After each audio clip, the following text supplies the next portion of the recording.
আসসালামু আলাইকুম দর্শক শ্রোতা।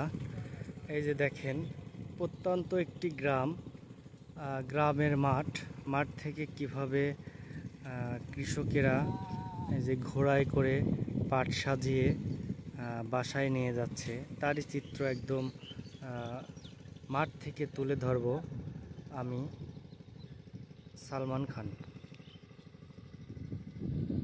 এই যে দেখেন কিভাবে, এই যে একটা ছোট মানুষ, কিন্তু আসলে তার এই সময় কিন্তু পড়ালেখা করার কথা, কিন্তু এই যে দেখেন মাথায় করে কত পরিশ্রম করে ঘাড়ে করে এই যে তার মালবাহী ঘোড়ায় সাজিয়ে দিচ্ছে পাটের বোঝা।